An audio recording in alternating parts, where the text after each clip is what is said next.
Papaya River. And aakit na naman kami ng panibagong bundok para makarating sa ridge o yung mismong camping site para doon kayo maghapunan and mag-overnight, I guess.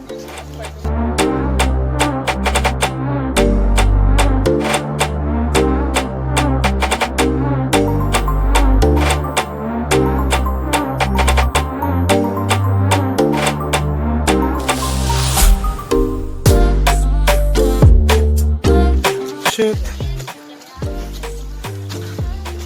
Aakatin namin yung taas na yan. Bigat ang bag ko. So ayun, hindi pa kami nakakaya sa Papaya River. Pahinga agad kami. Yun nga, masyadong matarik and nakakahingal talaga. Hindi pa yung mga dala namin and ayun, basta di ba ako wala akong bibig. Sobrang pagod. Hiningal ka agad kami. Parang gusto ko nang bumalik sa Papaya River. Di pa kami nakakalayo. Pagpapawis. Panay-pawis na itsura ko. Ayan da. No. Dari, kamusta ka dyan? So ayun, papahinga muna kami saglit. So ayun, sa pag-akit pa lang, talagang lalawit ang dila mo. Sa pagod, sa hingal. Sabi, sana pagbaba namin, hindi na ganito. Kasi, hindi ko na alam. Baka mapaiwan na sa taas. Saring lang, pero, ayun, nakakapagod talaga siya. Sobra. Pagpahinga naman kami. Basang-basa na yung damit ko. Pwede nang pigain, no? Pwede nang pigain yung damit ko. Grabe. Pataas na naman, pataas. Lahat ng pataas. So, ang sakit. Hindi naman siya nakakapagod na sense na nakapagod ka. Pero so, mahirap. Yung salita ko napakahina kasi nire-reserve ko yung lakas ko para sa pag-akyat. Ayoko nang malakas yung boses kasi sayang yung lakas ko.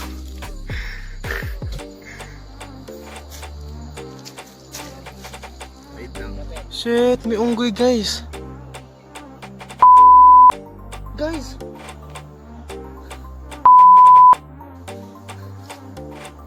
ayun na, may unggoy. Ayun na. Siya. Unggoy.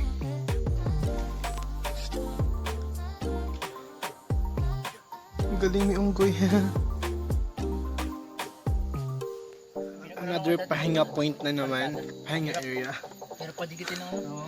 Grabe. Nakakahingal. Hindi rin pa lang padikitin na. Nakahingal. Kala mo ginagano lang. Kala mo lang madali pero yung hindi. Hindi!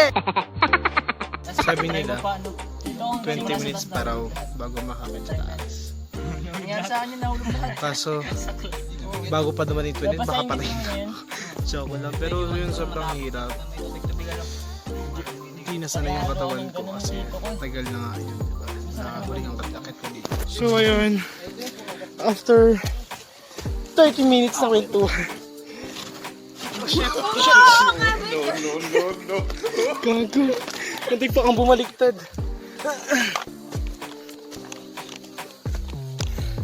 Ayun. Akit na naman kami. Taas.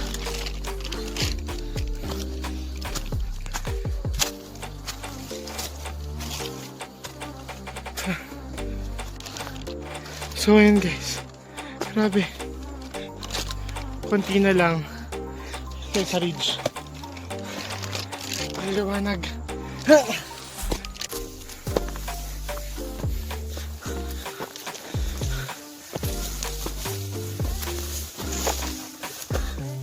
Ha, ang sakit. Wow, tuhod siya.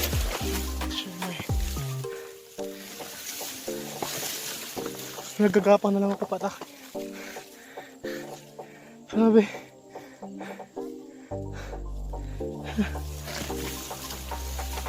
Talahib.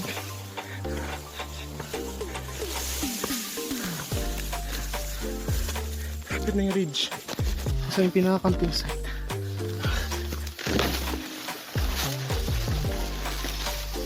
Kapit na tayo. Konti na lang. A few moments later. Shit! Nasa ridge na rin kami.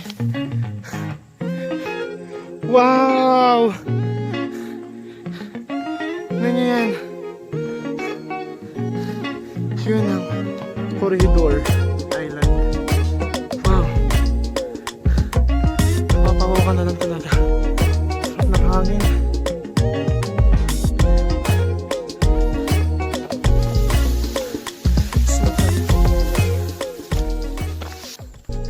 So ayan, nasa ridge na tayo. Finally. Ano? Guys! Saan kayo? So ayun, dito kayo magpapalipas ng gabi. Dito ba? Saan? Baba? Hakit ulit! Ano kayo dyan? So,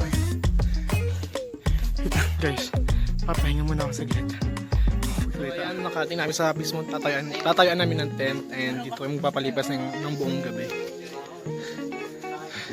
Hi guys, kamusta paglalakbay? Okay lang? Pagod na pagod ba? Hoy, okay lang?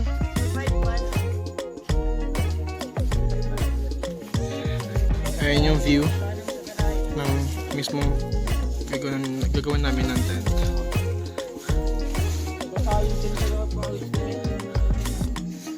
So ayun, it's merienda time. After na nakapagod na trekking, hiking. Video mo to. Oo, video mo. Ito yung minamassage mo eh. Tapos ano, ito yung mismo ano.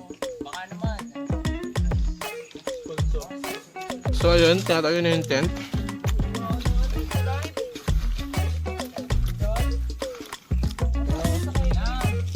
Rada, single ka ba? May jowa. Mark, single ka? Sana all. Daryl!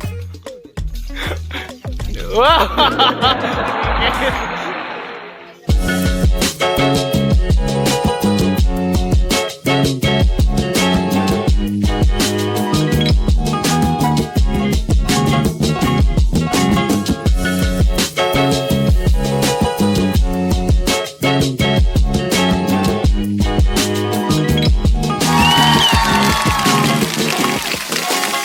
Later.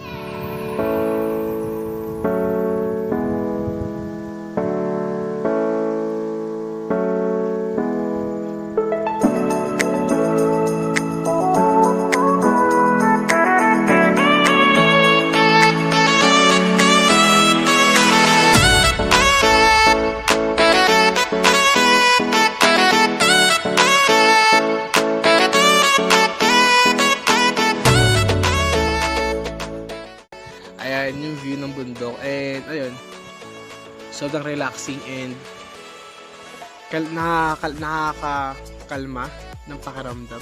Oh, ayun. Then mamaya rin pala, so yun, nabanggit ni Miss P, Miss P, Queen P, hintayin namin mapuno ng fog tong buong bundok mamayang alas 10 ba? Ayun, mamayang alas 10. Hintayin namin mapuno and ewan ko lang kasi wala akong dalang jacket, gagamit ko na yung long sleeve ko. Pero kaya naman siguro dahil may kumot naman ako, so magkukumot na lang.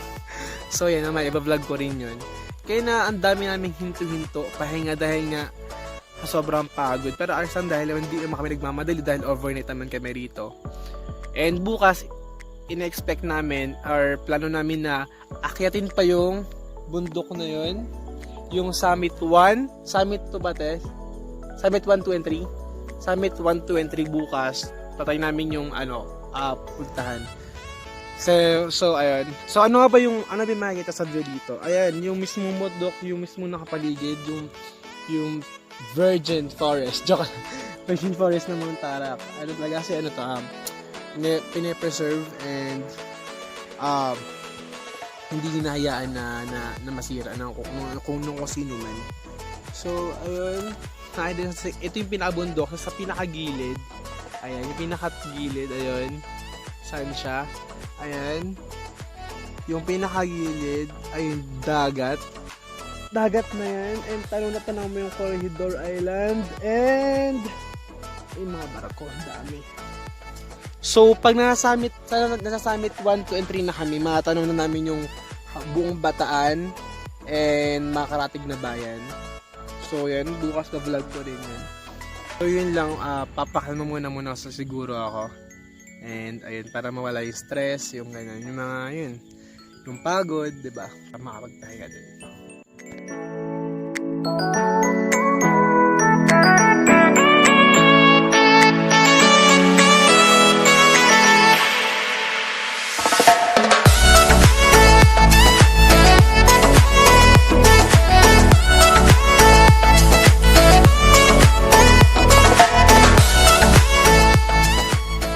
So what's up guys, ayun nga tapos namin kumain and nagpapahinga lang kami and mamaya kasi lalabas din kami. Mga ano lalabas te? Queen P, anong lalabas? Anong oras lalabas? Mga 8. So ayun nagpapahinga lang kami and hi guys. Ayan, mga nakahiga sila lahat dahil makakatapos ng kumain. So mamaya lalabas na kami para panoorin yung fog. And ayun, busog lahat kaya walang magawa. Yun lang, sinabihan ko lang kayo. Wala pa ako nabipinig simula kanina dahil di ko na-film yung habang kumakain kami. So, see you there mamaya and tingnan natin kung anong maging itsura ng bundok paggabi and yung makalapit na bahay sa baba.